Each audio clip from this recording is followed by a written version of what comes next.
Hey, good afternoon, bro. What's up, man? How you feel? Feeling good, man. I'm feeling like asking a real serious question right now. Yeah, they're always serious. But for real, in regards to the success of your career, how responsible would you say that Soldier Boy is for it? 0%. Okay, got you. Had to get it over. Yeah. But for real though, Soldier Boy said that Drake he had a lot to do with some of the hits that he came out with. And he said it's about 2 years ago on the Breakfast Club, and that he never got his credit. Soldier Boy never felt like he got his credit. So that stemmed the thought for me. Well, is it harmful for artists to shout out other artists who might be considered their competition, or is it just helpful collaboration? Like, what do you think when it comes to that? You could play that either way. Hmm.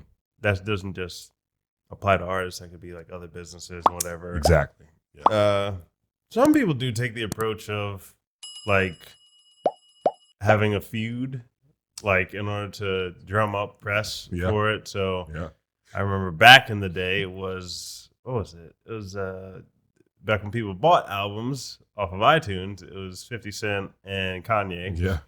And they had like this feud. It was probably fake. Yeah. Oh, I'm sure they were They were literally posed on the magazine. Yeah. They're like this. Yeah. Like, what? So it was this fake feud where they were just both trying to come out with a big album release. Yeah. And that is one way to collaborate with your competition and make it look like you guys are against each other. 100%. Boxers do that all the time. Floyd and Paul. Yeah. I don't know if that was real or fake, but it looked. I mean, the hype around it is definitely they're not angry at each other. 100%. They're just millions of dollars. Yeah, they're not angry at each other. That's just that's your competition, and you both need to put in some press. That's the only way, like at a certain stage, that somebody's going to fight you 100%. is if you can bring the press in too, and then you guys will work out a split deal. Yeah, now, I'm sure Floyd took a bigger back home, obviously. Yeah. But that's just how it goes. For artists, I think it depends on your personality. So there's definitely some people who are just, agreeable and they don't want any beef with anybody or whatever. So they're just really good at collaborating with others and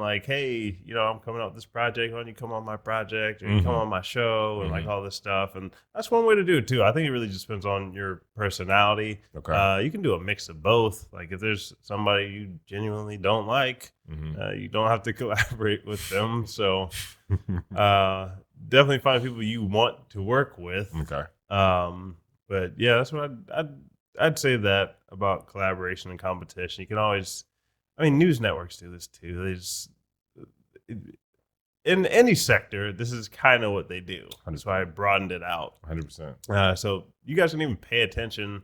I tell you often, pay attention to news networks. I know people in different countries actually watch our news in the U.S. for entertainment now because of what they've been turning into. But definitely pay attention to their marketing tactics because you can use those all the time in your music business. I would ask you, how justifiable is it for businesses to not give mention to their competition or to give a showcasing to the competition?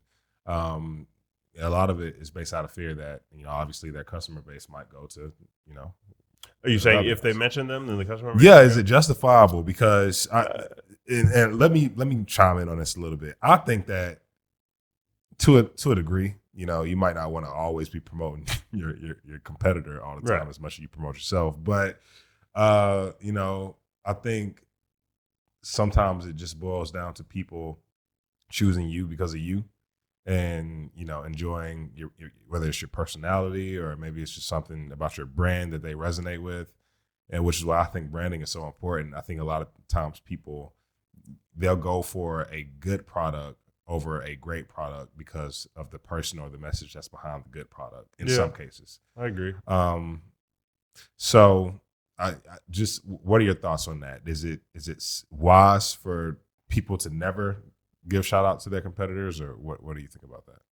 I think you gotta mention the elephants in the room sometimes. So whenever you do that, I'll say when you're skilled at doing it is when it's best. Okay. Right. Mm-hmm. So whenever, like, let's say that, one news network wasn't as skilled as another news network as like mentioning like working them into their content, Right.